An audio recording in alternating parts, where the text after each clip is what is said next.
Funding for this program was provided by the Annenberg CPB project.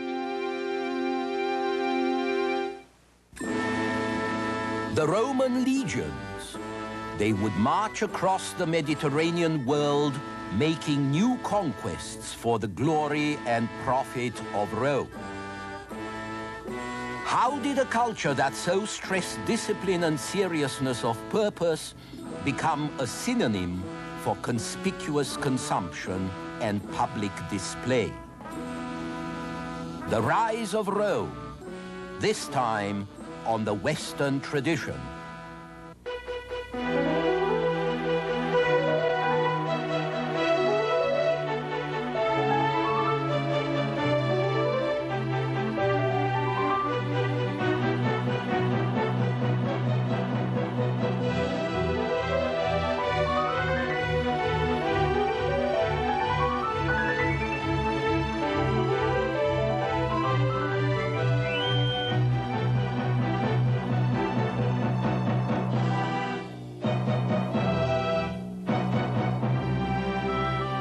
And now UCLA professor Eugen Weber's continuing journey through the history of Western civilization. At the beginning of the 5th century BC, when the Greeks were busy throwing back the Persians, a small, barely civilized city-state to the west of Greece was fighting for its life. It sat on a peninsula that was dominated by Gaulish tribes in the north, Etruscan warriors in the center, Greek cities to the south. But within 200 years, this insignificant city called Rome grew up to become master of all Italy and was on the verge of conquering the entire Mediterranean world. It would prove so successful that its myth would endure for 2,000 years, even into our own century. In 800 AD, Charlemagne had himself crowned Roman emperor centuries after Rome's empire had collapsed. In 1804, Napoleon had himself crowned in the same tradition, and he called his heir the King of Rome. Even the Russian Tsars, like Peter here, claimed to rule from the Third Rome, better known as Moscow. And in this century, in Rome itself, the Italian dictator Benito Mussolini would name his system of government fascism after the emblem of authority of ancient Roman magistrates. This extraordinary myth began, as most myths do, in a rather modest way. Rome, like so many other ancient centers, was blessed by geography. The city lay on a fertile plain that could support a relatively dense population with its grain, vegetables, and fruit. Rome also had the advantage of straddling the Tiber River just 15 miles from the sea, where boats could still come upriver.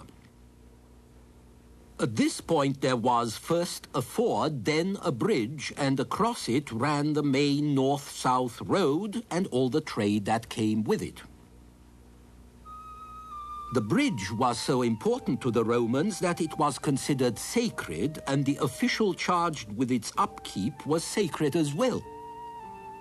He was called the Pontifex, and his title lives on in the title of the Roman Catholic Pope, the Pontiff.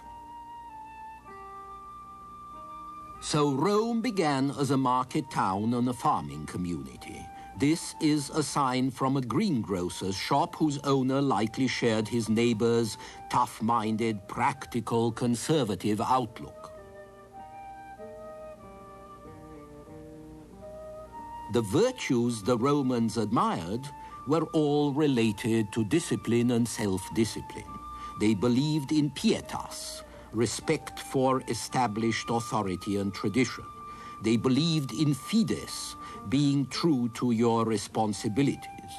in religio, the common beliefs that bind men together, and above all, in gravitas, the sober seriousness that marks a real man. Even the word virtue means manliness. Early Roman society was also strictly patriarchal. A Middle Eastern Greek, Dionysius of Halicarnassus, explained it. The lawgiver of the Romans gave virtually full power to the father over his son, even during his whole life, whether he thought proper to imprison him, to scourge him, to put him in chains and keep him at work in the fields, or put him to death. And this even though the son already engaged in public affairs, though he were numbered among the highest magistrates, though he were celebrated for his zeal for the Commonwealth. As for women, they didn't think much of them or about them. A Roman in the 1st century BC wrote to his wife, "If, good luck to you, you bear offspring, if it is male, let it live. If it is female, expose it," which, of course, meant leaving it to die. One gets the clear impression that there wasn't much kidding around with ancient Romans, as you can see for yourself. They disliked disorder and luxury, which meant excess. The legend of how Rome was founded is a case in point. These are Romulus and Remus, twin brothers who were raised by a she-wolf. Remus refused to follow Romulus's strict orders to behave while the sacred boundaries of Rome were being traced. He jumped over them as if they didn't matter, and Romulus killed him. The moral of this story is that serious things should not be taken lightly. True virtue subordinates the person to the city, the individual to the state. On this solid base of gravitas, or true gravity, the Roman Republic was founded in the 6th century BC. The Romans were a conservative people, and so they wanted strong leaders, but not too strong. So the city's wealthy aristocrats, the patricians, who pretty much monopolized state office, elected 2 of their kind to the executive office of consul, but only for 1 year. These consuls had vast powers, but they were constrained by law and custom and by the power of the Senate, the main legislative branch. Since the consuls left office to sit as senators for the rest of their lives, it was a foolish consul who totally ignored or defied the will of the Senate. The Roman army also mirrored the values of this hard-bitten society. Every soldier provided his own equipment, which meant that he had to have a farm or some kind of property so he could have the necessary resources to buy a shield and helmet, a sword, a spear, and a pack on his back. If you didn't have all this, you didn't get into the army. So the landless poor did not fight. They were called the proletariat because their only contribution to the state was their proles, or offspring. They didn't pay taxes, and they had no say in how the city was run. Commoners in general were known as plebeians, and they could be small farmers, artisans, servants of the patrician landowners.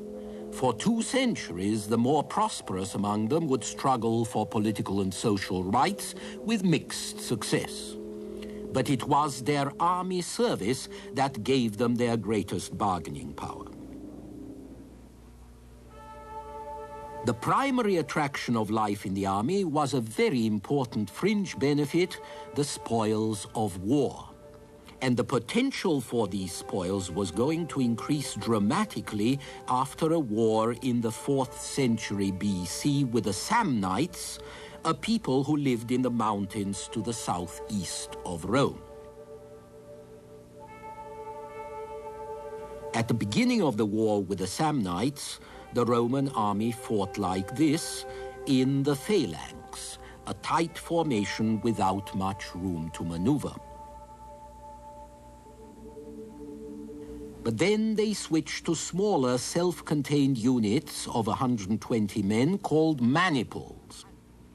3 maniples made a cohort of 360 men, and 10 cohorts made a legion. These smaller units could operate in a checkerboard pattern that allowed for a lot of flexibility. But they also made greater demands on the individual soldier, and they could be perfected only by strict training and discipline. So these Roman infantry were invariably better trained than their opponents. The legions proved so superior in discipline and determination to the cruder troops of Rome's neighbors that by the middle of the 3rd century BC, the city on the Tiber controlled nearly all of the peninsula. It was then that the Romans did something that turned their military advantage into an even greater political advantage. Instead of slaughtering or enslaving their defeated enemies, as was the fashion, the Romans made them allies. They took some of their land to settle Romans, and they didn't treat them all alike because the Senate's maxim was divide and rule. But on the whole, each conquered Italian state was allowed to run its own affairs. All that Rome asked was control of the state's foreign policy and military aid in time of war. It was an extremely liberal arrangement for those days, and it was eventually followed by the extension of Roman citizenship throughout the rest of Italy. So Rome gained the attachment of neighboring states in a way that no Greek city ever managed. These attachments were then cemented by building first-class roads which provided concrete bonds, quite literally, where ideological bonds might not have sufficed. Examples of Roman skill in civil engineering are everywhere you look in Italy today. This is an ancient sewer. And these are the ruins of a Roman aqueduct. They serve to remind us that technology can have long-lasting political uses as well as practical ones. By 270 BC or so, their last enemies on the peninsula, the Greek cities in the south, had been brought to heel. But once Rome controlled this territory, she was going to be drawn into the wider Mediterranean sphere and would collide with the Carthaginians, the Greeks' chief business rivals and enemies. This is an artist's conception of Carthage as it might have been in the 3rd century BC when it went to war with Rome.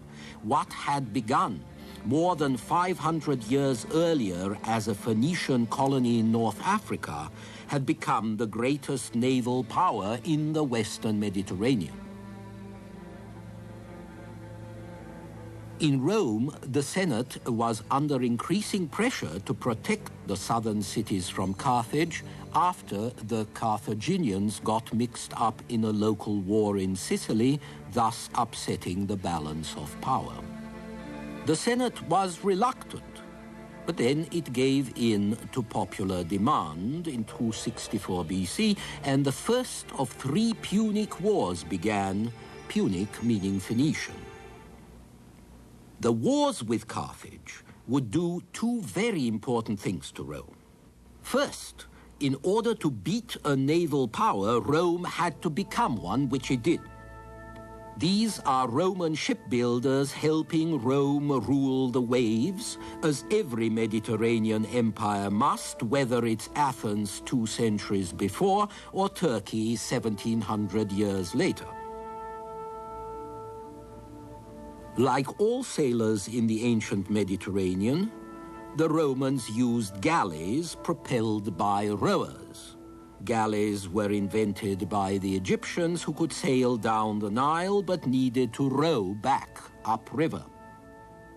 By the time the First Punic War was over 24 years later, Rome had made Sicily a province and was soon to add Corsica and Sardinia and move into Spain, a Carthaginian stronghold. Which brings us to the second result of the Punic Wars. All this territory was won by Rome's fleet, which was built to win a single war, but which ended by gaining an empire. The Romans had never meant to be drawn so far away from home, but the fleet ensured that they would be. After Rome defeated Carthage, she went on to defeat the Macedonians, the Greeks, the Asian heirs of Alexander the Great, and finally Egypt as well. But there were some close calls. The Second Punic War began in 218 BC when Hannibal, a Carthaginian general, set out from Spain to invade Italy. Since the Romans now controlled the sea, Hannibal had to go overland through 1,000 miles of hostile territory. When he made it across the first obstacle, the Pyrenees, he had about 40,000 soldiers and 37 African elephants, which were meant to strike terror in the hearts of Rome. By the time he crossed the Alps, however, he had less than half his troops and almost no elephants. Nevertheless, Hannibal was so brilliant a general that he beat the Romans to a pulp. He outwitted them, outfought them, and by 216 BC, he was camping under the walls of Rome itself. If Hannibal had succeeded as well in his political strategy as he had in his military strategy, the history of Western civilization might have been quite different. But when he called on the other Italian cities to join him against Rome, they turned a deaf ear.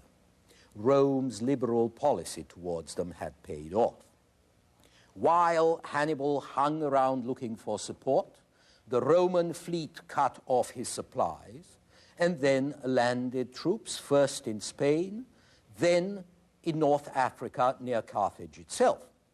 Hannibal was forced to return home to defend his territory, and Rome was saved. When Carthage foolishly went to war one more time 2 generations later, the angry Romans obliterated the city, literally tearing it down. The Punic Empire was no more.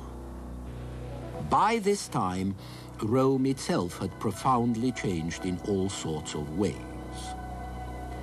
For one thing, the old Roman infantry, which had been formed by annual levies, was replaced by professional infantry, which signed up for long tours of duty and was paid by the state or by generals from the booty they captured.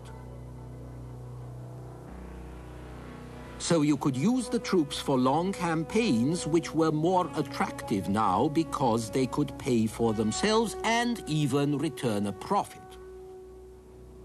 What had begun as a quest to defend Roman borders against Carthage and against other hostile states eventually became a brutal search for territory and riches. This is how Plutarch describes a Roman victory celebration or triumph. The triumph lasted for 3 days. On the first, which was scarcely long enough for the sight, would be seen the statues, pictures, colossal images taken from the enemy, drawn upon 250 chariots. On the second day was carried in a great many wagons the finest and richest armor of the Macedonians, both of brass and steel. On the third day, first came the trumpeters, who did not sound as they were wont in a procession or solemn entry, but such a charge as the Romans use when they encourage the soldiers to fight. followed by young men wearing frocks with ornamented borders who led to the sacrifice 120 stalled oxen.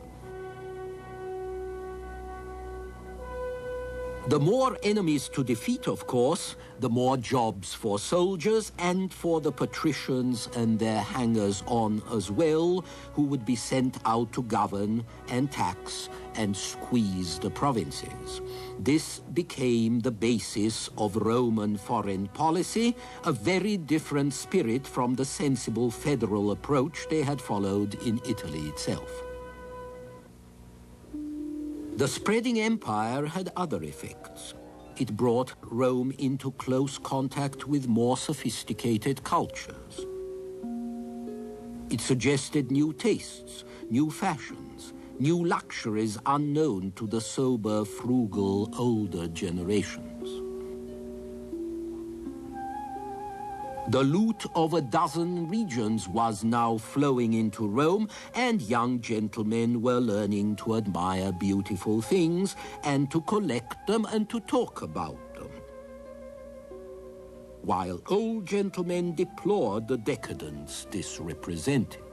Display and conspicuous consumption and luxus at its worst. There were lots of Romans making money in the 2nd and the 1st century BC, and quite naturally, they wanted to show off their wealth. This is also when expensive homes began to include a vomitorium, a room where you could go and vomit what you had just eaten, so you could go back out and eat and drink another meal. It's hard to imagine a better example of conspicuous consumption. This is what the Tribune Sallust had to say about the morals of his time. As soon as wealth came to be a mark of distinction and an easy way to renown, to military commands, to political power, virtue began to decline.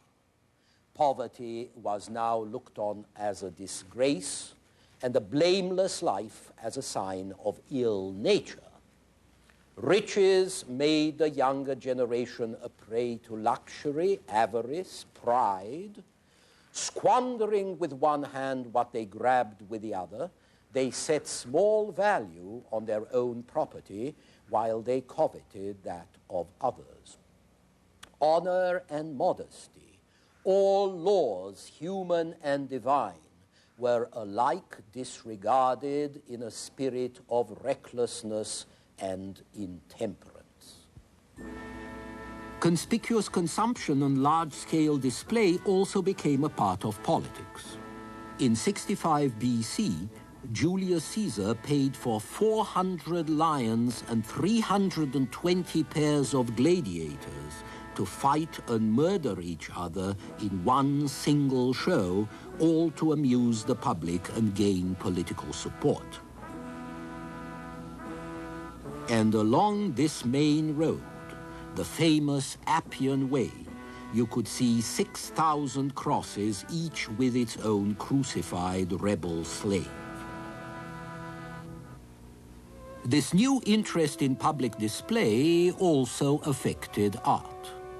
Honorific statues, portraits, historical paintings, political advertising of all kinds were everywhere.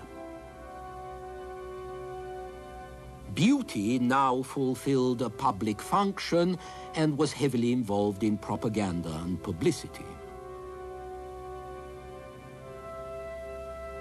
This concern for impressing people explains why architecture becomes the Roman art par excellence. The idea of empire would be manifested in great, solemn, spectacular buildings like these. Temples, palaces, triumphal arches and columns, reflecting the grandeur of Rome and sometimes delusions of grandeur. Colossal pride made for colossal proportions, as the Colosseum Rome's huge stadium attests, the greater the proportions, the greater the power of Rome. The richer the decorations, the richer the Roman people seem destined to become.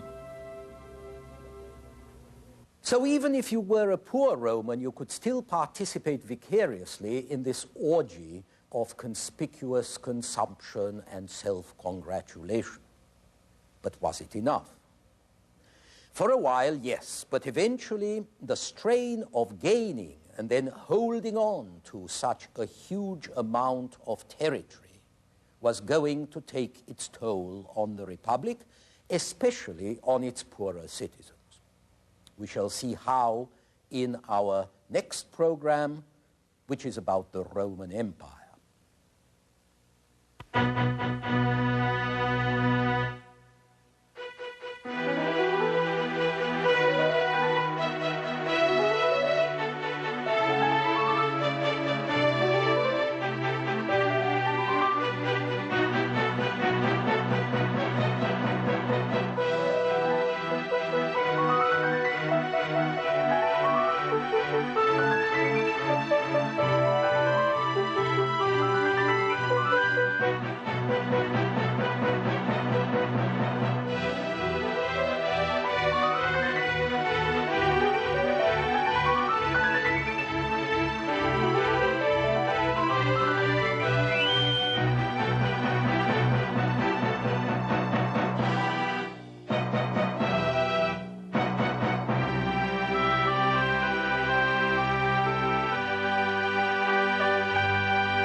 Funding for this program was provided by the Annenberg CPB project.